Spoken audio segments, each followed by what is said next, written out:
Would you be mine? Could you be mine? It's a neighborly day in this beauty wood, a neighborly day for a beauty. Would you be mine? Could you be mine? I've always wanted to have a neighbor just like you. I've always wanted to live in a neighborhood with you. So let's make the most of this beautiful day. Since we're together, we might as well say, Would you be mine? Would you be mine? Won't you be my neighbor? would you be mine? Could you be mine? Won't you be my neighbor? Won't you please? Won't you please? Please won't you be my neighbor? Won't you please? Won't you please? Please won't you be my neighbor?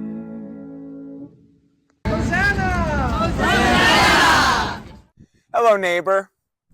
It's how Mr. Rogers always greeted everyone. When the expert in the law asked Jesus, "Who is my neighbor?" he was looking for a loophole. Like a certain vice president, he was hoping that the farther removed we were from people, the less we were required to care. But Jesus refused to give him an out, refuses to let us off the hook as well. Mr. Rogers called us neighbor because it was always true. You can't always say, well, hello, friends. Not everyone is a friend, but everyone is a neighbor. Whether I'm in Ukraine, where I find myself this morning, or whether I'm back home in Pittsburgh, I am surrounded by neighbors. Whether you're running the marathon this morning or out hiking a trail, whether you're joining from your rehab center or your hospital bed, or whether you're at home in the comfort of your favorite chair, your neighbors are nearby. They are everywhere. Today we'll look at just a little bit what Mr. Rogers thought about the word neighbor and how he understood it. And also we'll hear from some of our ministers in action about the ways that Mr. Rogers was in ministry with them. We're glad you're here, neighbor. Come along with us for the adventure. This is Exactly As You Are by Shay Tuttle, The Life and Faith of Mr. Rogers. There's a whole lot to say about Fred Rogers, who was a man of complexity, even contradiction. He was whimsical yet disciplined, a gentle control freak, deeply passionate yet measured, strange and beloved. He was, in the words of his friend Tom Junod, a slip of a man, 5'11" and 143 pounds, yet had a will of iron. He was, in ways, transparent. For many years, his wife Joan has said of him, "What you see is what you get." And the TV writer James Kaplan once wrote that Fred Rogers in person was more Mr. Rogers than Mr. Rogers. But he was also, in ways, opaque. In 1989, John Sedgwick titled his Wigwag magazine profile of Fred, "Who the Devil is Fred Rogers?" And when those who knew him best set out to establish the Fred Rogers Center after his death in 2003, they asked each other, okay, so who the heck was Fred?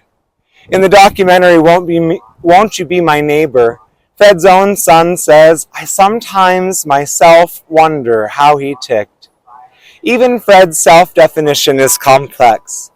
Asked in 1986 who the real Mr. Rogers was, he replied, as ever, slowly, thoughtfully, "I'm a composer and a piano player, a writer and a television producer, almost by accident a performer, a husband and a father, and I am a minister." Tell him about the children's school that he had in CR. Okay. That was something new that We were very privileged to have Fred Rogers as part of our the establishment of COR in the beginning days when we were doing a united ministry in Oakland.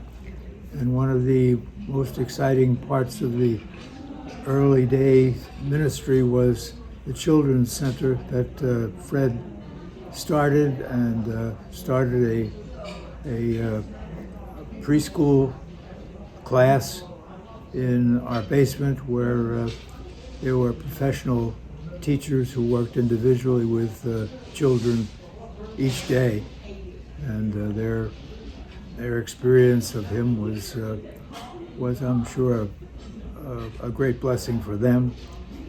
And Fred was part of our worship team also, and from time to time was a leader in our worship service.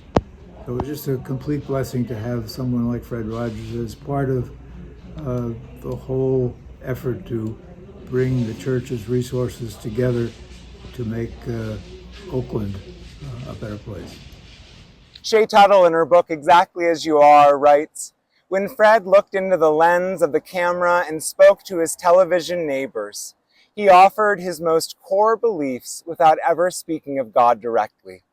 'I'm giving the children myself and whoever I am,' he said in 1974. 'Anything that's a part of me becomes a part of the program. My relationship with God, which I feel is very comfortable and healthy, cannot ever be disassociated from who I am on the program. Even though I don't deal in overt theological terms, our dialogue with children constantly includes acceptance of someone exactly as she or he is at the moment. I feel that's how God operates. Jesus tells us in no uncertain terms that I like you as you are, and let's grow together from there.' Without using the overt language of faith on the air, Mr. Rogers relentlessly preached his gospel. You are loved just the way you are. He testified to this love with conviction, despite knowing well that not all children live in a loving home.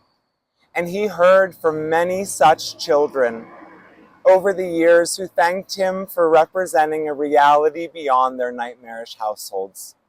He could preach love and do it with such contagious conviction because the message was rooted in something deeper than mere affection or transitory admiration.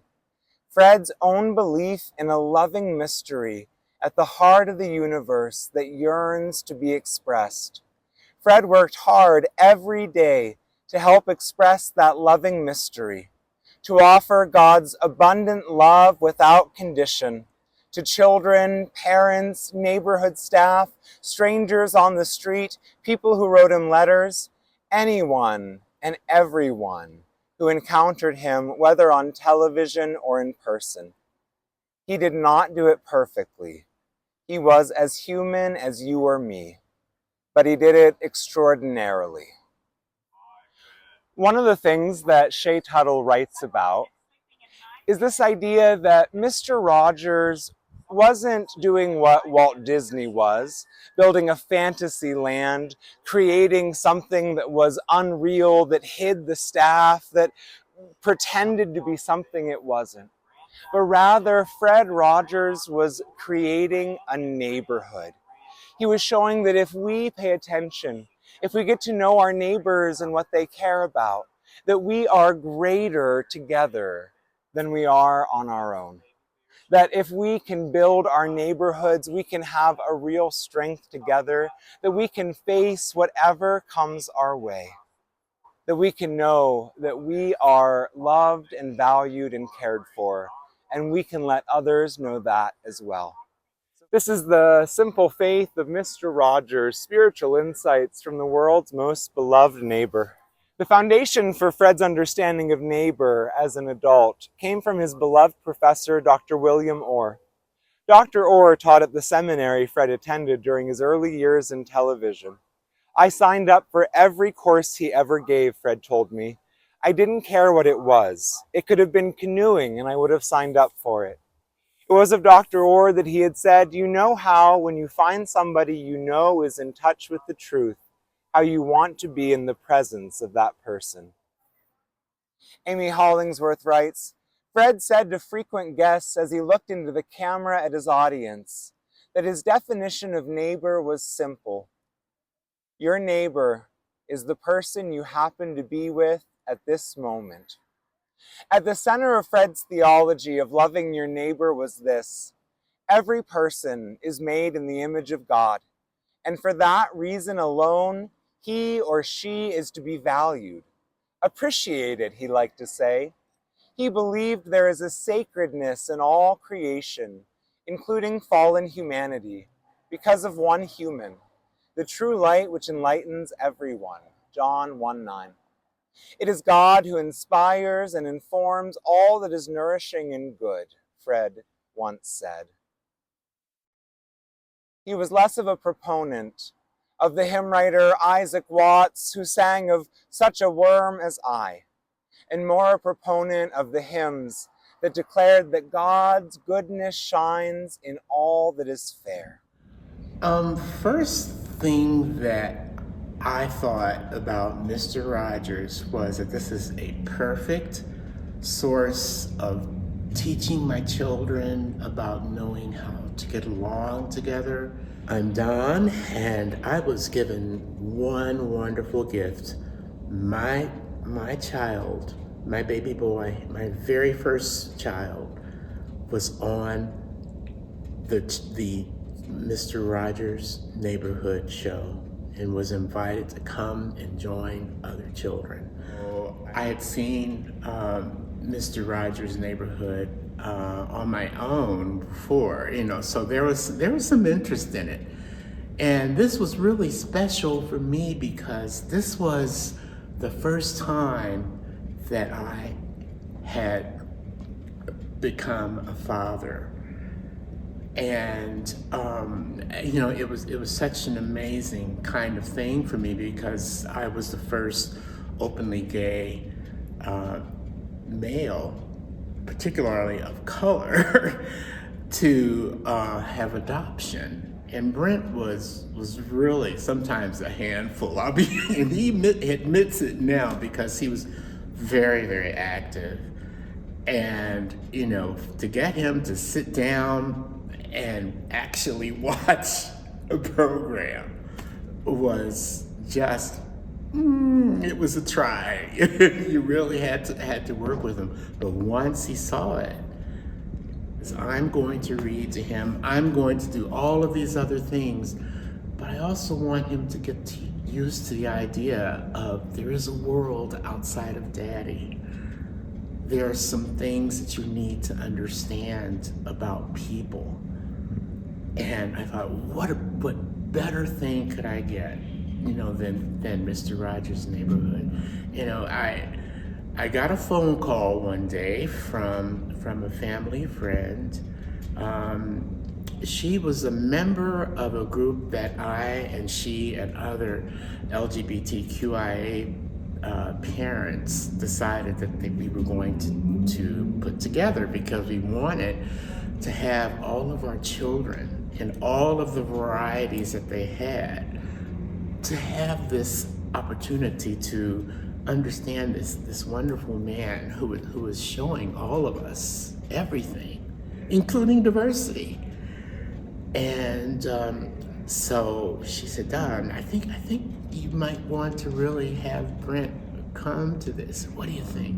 I was concerned about whether he was going to, be all active and, wouldn't do the things that Mr. Rogers and his characters were doing. So that, as I recall, there were about, I'd say probably somewhere from 5 to 8 kids that were there. And the first thing I thought was, oh my gosh, I said, this baby of mine is going to be on a show. And I remember that it was in Homewood, I think, and I think it was at the library there, where we were. And, Brent was a little bit,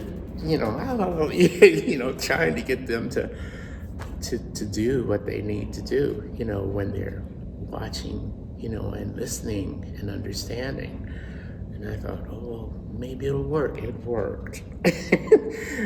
He sat there on the floor with the other kids and they played. They listened to Mr. Rogers, and he even provided a little book for each of the children, and he really lovingly autographed all of them, and the things that he provided were just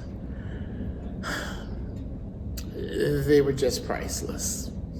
And I was just really just happy, and just to watch my baby play and doing it without running around. I wasn't sure whether he was going to do it, but he did it. But I can say that all of the kids were mesmerized.